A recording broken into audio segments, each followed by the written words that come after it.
Welcome to వార్తా 360. నేను మీ ఈశ్వర్ని. ఇజ్రాయెల్కి ఇరాక్కి యుద్ధం జరుగుతుంది. ఈ యుద్ధ ప్రభావం మన భారతదేశం మీద ఎంత ఉంటుంది? ఏ ఏ అంశాలు ఈ యుద్ధం మూలాన ప్రభావితమయ్యే అంశాలు భారతదేశాన్ని ప్రభావితం చేస్తాయి?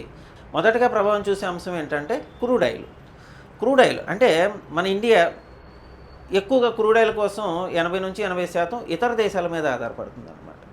అంటే అటు పశ్చిమాసియా దేశాల మీద నుంచి కావచ్చు, లేదా కొన్ని కంట్రీస్ నుంచి కూడా మనం క్రూడ్ ఆయిల్ని దిగుమతి చేసుకుంటాం. ఇప్పుడు ఇజ్రాయెల్ యుద్ధం జరిగితే ఈ యుద్ధం జరిగే ప్రాంతం నుంచి మనం క్రూడ్ ఆయిల్ని దిగుమతి చేసుకుంటున్నాం కాబట్టి క్రూడ్ ఆయిల్ నుంచి వచ్చే పెట్రోల్ డీజిల్ ధరలు పెరిగే అవకాశం ఉందన్నమాట.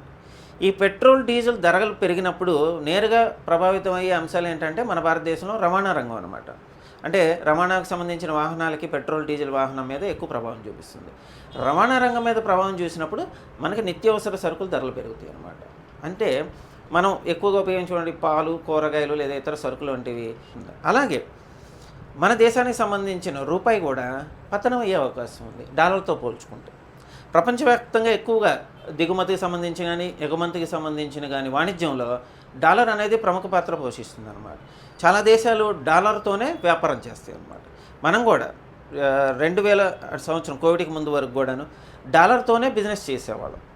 క్రూడ్ ఆయిల్ దిగుమతి చేసుకున్నప్పుడు కానీ, కొన్ని వంట నూనెలు దిగుమతి చేసుకున్నప్పుడు కానీ మనం ఆయా దేశాలకి డాలర్ రూపంలో చెల్లించేవాళ్ళం అన్నమాట. అయితే కొన్ని సంవత్సరాలుగా అంటే మన మిత్ర దేశాలతో నేరుగా భారతీయ కరెన్సీతోనే వ్యాపారం చేయడం మొదలుపెట్టాం అనమాట. ఉదాహరణకి రష్యా నుంచి మనం ఏదన్నా వస్తువులు కొనుగోలు చేసినప్పుడు మన రూపాయే వాళ్ళకి చెల్లించడం జరుగుతుంది అనమాట. అంటే రష్యాకి మనకి ఉన్న మిత్రత్వం వల్ల, ఫ్రెండ్షిప్ మూలాన ఏంటంటే రష్యా నేరుగా మన రూపాయితోనే వ్యాపారం చేయడం మొదలుపెట్టింది. ఈ సందర్భంలో డాలర్కి రూపాయి వాల్యూ ఒక దశలో చాలా దగ్గరగా వెళ్ళిందనమాట. అందుకని యుద్ధం జరిగినప్పుడు మన రూపాయి విలువ పతనం అయినప్పుడు, డాలర్ విలువ పెరిగినప్పుడు మనం ఎక్కువ అంటే విదేశీ మారక ద్రవ్యాన్ని ఎక్కువగా వినియోగించవలసి ఉంటుందన్నమాట. దాని మూలన విదేశీ మారక నిల్వలు తగ్గే అవకాశం ఉంది. మన రూపాయి విలువ పడిపోయినప్పుడు, మనం దిగుమతి చేసుకునే వస్తువుల ధరలు పెరిగినప్పుడు మనకి కొంచెం ఆర్థికంగా ఇబ్బంది ఉండే అవకాశం. ఇంకో విషయం, ఇప్పుడు ఏదైతే ఇరాన్ మధ్య యుద్ధం జరుగుతున్నప్పుడు ఇరాన్లో భారతీయులు ఉన్నారు. అంటే రకరకాల ఉద్యమ నిమిత్తం కానీ వ్యాపార నిమిత్తం కానీ మన భారతీయులు ఎక్కువగా ఇరాన్కి కానీ ఇజ్రాయెల్కి కానీ వెళ్తారు. ఈ రెండు దేశాల్లో కూడా చెప్పుకోదగిన సంఖ్యలోనే భారతీయులు ఉన్నారు. నేరుగా ఇజ్రాయెల్కి ఇరాన్కి ప్రత్యక్ష యుద్ధం జరుగుతున్నప్పుడు ఇరాన్కి మద్దతుగా ప్రపంచంలోనే ఒక 20 ముస్లిం దేశాలు కూడా దానికి మద్దతు తెలిపే అవకాశాలు ఉన్నాయి. అలాగే ఇజ్రాయెల్కి కూడా దానికి కొన్ని దేశాలు మద్దతు తెలుపుతాయి అన్నమాట. ఆయా దేశాల్లో మన భారతీయులు ఉద్యోగస్తులుగా, వ్యాపారస్తులుగా స్థిరపడిన సందర్భం ఉంది. అంటే అటు ముస్లిం కంట్రీస్, అరబ్ కంట్రీస్లో మన భారతీయులు ఉంటారు.